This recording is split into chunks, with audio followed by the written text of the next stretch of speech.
Olá! Vamos a mais uma aulinha? Pega o livro, o lápis e a borracha e vamos! Antes de começar, eu gostaria de saber como vocês estão.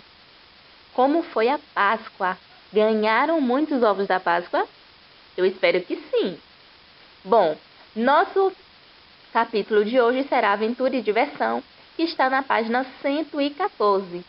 Vamos começar? Bom, abriram o livro na página 114. Nessa página, temos uma imagem e eu queria saber de vocês, se vocês sabem que lugar é esse. O que está sendo retratado nessa foto? O que esses animais estão fazendo em um lugar tão gelado? Vocês gostariam de visitar esse lugar? Bom, esse lugar aqui é o Polo Sul. E no Polo Sul é onde vivem os pinguins. Por isso que aqui na imagem tem um monte de pinguins em cima de uma geleira, estão vendo? Então, esse é o lugar, esse é o habitat dos pinguins. Os pinguins vivem em lugares gelados. Eles vivem no Polo Sul. Na verdade, ele vive em regiões costeiras que ficam num continente antártico. E aí, gostariam de visitar esse lugar? A tia gostaria. Deve ser frio. Vamos para a seção para começar na página 115. Na imagem de abertura deste módulo, podemos observar a presença de pinguins. Você sabe qual é o ambiente natural desses animais? Será que outros animais também conseguem viver nesse lugar? Será que outros animais conseguiriam viver em um lugar tão frio? Vamos ao texto. Por que não existe urso no Polo Sul e pinguim no Polo Norte? Acompanhe a leitura. A resposta está na evolução das espécies. Mas antes é preciso esclarecer que os pinguins não vivem exatamente no Polo Sul, mas sim em regiões costeiras do continente antártico. Os cientistas acreditam que a presença dessas aves de andar engraçado no hemisfério sul está relacionada a um evento ocorrido há 175 milhões de anos. Nosso planeta tinha um único bloco de terra rodeado por água. Com a separação dos continentes, a população de aves aquáticas se dividiu e, com o passar do tempo, elas foram se adaptando melhor à região em que ficaram. Já o urso polar é descendente direto do urso pardo, um grande mamífero que só se desenvolveu no hemisfério norte. Os ursos polares dependem da água gelada para sobreviver e, como os oceanos nunca tiveram a temperatura congelante do norte ao sul do planeta, eles não puderam migrar rumo à Antártida. Então, os pinguins vivem nas regiões costeiras do continente antártico, ali no Polo Sul, não é exatamente, mas é por ali. E o urso polar, eles vivem no Polo Norte. Abaixo do texto temos uma questão. Vamos ler. Com base nas informações que você acabou de ler, coloque no mapa os animais citados nos lugares onde podem ser encontrados na natureza. Use os adesivos que se encontram no material complementar 5. Procurem o material complementar 5 no final do livro e colhem aqui no mapa onde podemos encontrar os pinguins e onde podemos encontrar o urso polar, certo? Vamos para a página 116 para aprender de olho no texto. Relato de viagem. As irmãs Laura, Tamara e Marininha são filhas do famoso velejador brasileiro Amir Klink. No texto que você vai ler a seguir, as 3 meninas contam um episódio que viveram quando viajaram à Antártida com o pai. No texto, elas chamam o continente de Antártica, outro nome pelo qual ele é conhecido. Pelo título, que tipo de tesouro você acha que as meninas foram buscar? O título do texto é Caça ao Tesouro. Por esse título, que tipo de tesouro você acha que as meninas foram buscar? Vamos à leitura do texto? Caça ao Tesouro, páginas 116 e 117. Acompanhem a leitura. Desde pequenas, sabemos que os piratas dão a vida para encontrar tesouros. E nós ficamos impressionadíssimas quando nosso pai disse em nossa primeira viagem à Antártica que iríamos procurar um tesouro deixado anos atrás por ele e seus amigos em um lugar chamado Plemeal. Plemeal é uma ilha que faz parte de um arquipélago que fica localizado na Antártida. Pensávamos, Plemeal, onde fica esse lugar? O que será que é esse tesouro? Como iríamos encontrá-lo no meio da neve? Estávamos curiosas. Não conseguimos descobrir mais nada. O que sabíamos era que, quando esse tesouro foi guardado, cada um do grupo de amigos de nosso pai escolheu uma coisa que gostava para deixar escondida. E também que tudo estava deixado dentro de uma caixa laranja. Provavelmente, a caixa era desta cor para ficar mais fácil de ser encontrada no gelo. Contávamos com a ajuda de um GPS, mas como dizia nosso pai, tínhamos que ter sorte, porque ele tem uma margem de erro de até 10 metros. Isso representa muito trabalho no meio daquela neve toda. Começamos a cavar o buraco torcendo para encontrar logo. Cavamos, cavamos e cavamos, e quando ninguém mais aguentava cavar, nosso pai continuou sozinho. GPS é um sistema de posicionamento global. É um aparelho que envia informações sobre a posição de algo por meio da troca de dados com um satélite. A escavação durou mais 3 dias e, é claro, o único que continuou cavando foi nosso pai. A essa altura, o que fazíamos era ficar reclamando porque ele não havia encontrado nada ainda. Mas, finalmente, depois de cavar um buraco do tamanho de um elefante, nós vimos a tal caixinha laranja e começamos a gritar.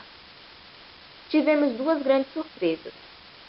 Uma era que havia uma dura placa de gelo por cima da caixa. Podíamos vê-la, mas era impossível chegar até ela. Mais trabalho para o nosso pai. Foi duro, mas finalmente conseguimos alcançá-la. A outra surpresa era que, depois de quase explodirmos de alegria, ficamos paralisadas, não pelo frio, mas porque vimos dentro da caixinha apenas uma garrafa de uísque, uma bíblia, um cabo azul, um pouco de dinheiro e algumas fotos. Ficamos sem graça. E a Marininha foi quem perguntou: "Mas pai, cadê as joias, as pérolas e os colares de diamante?" A sensação de decepção durou alguns dias porque tinha dado muito trabalho para achar. Mas nós tivemos uma ideia: fazer um tesouro para deixar escondido no mesmo lugar. Ali colocamos coisas de que nós gostamos, como pequenos brinquedos, presilhinhas de cabelo e desenhos feitos por nós. Assim, já teríamos um bom motivo para voltar para lá. E esse tesouro nós mesmas fizemos e nosso pai nos ajudou a escondê-lo num lugar secreto. Esse sim se tornou um tesouro de verdade para nós. Então, aqui na imagem vocês veem as meninas, ó, são 3 meninas, ó, olhem as botas, e a caixa laranja, que foi a caixa que o pai dela havia escondido, né? Então, elas 3 estão contando de uma experiência que elas tiveram na Antártida. Apesar de terem ficado frustradas quando o pai abriu a caixa, elas gostaram porque elas tiveram a ideia de guardar pertences dela, guardar coisas que elas gostam, para depois ter uma outra oportunidade de voltar novamente à Antártida e desenterrar essa caixa. Vamos então para a próxima página. Na página 118, temos uma atividade que começa, na verdade, na página 118, mas só termina na página 119. Essa atividade é uma atividade que vai para casa, vocês irão fazer em casa, e eu irei fazer um outro slide, um outro vídeo explicando essa atividade.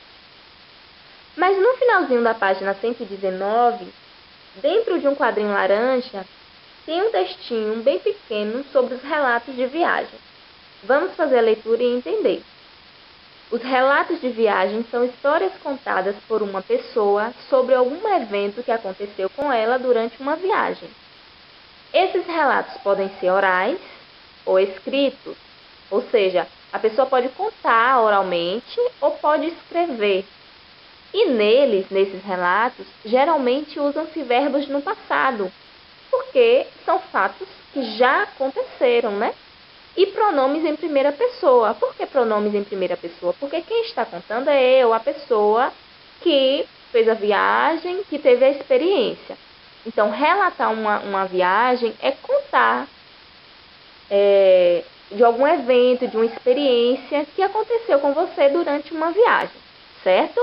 Então, isso é um relato de viagem. Você contar sua experiência, você relatar como que foi essa viagem, o que aconteceu. E aí você pode contar falando ou escrevendo. Na página 120, nós vamos estudar os substantivos simples e composto. Mas antes disso, nós vamos relembrar o que são os substantivos, o que é o substantivo comum e o que é o substantivo próprio.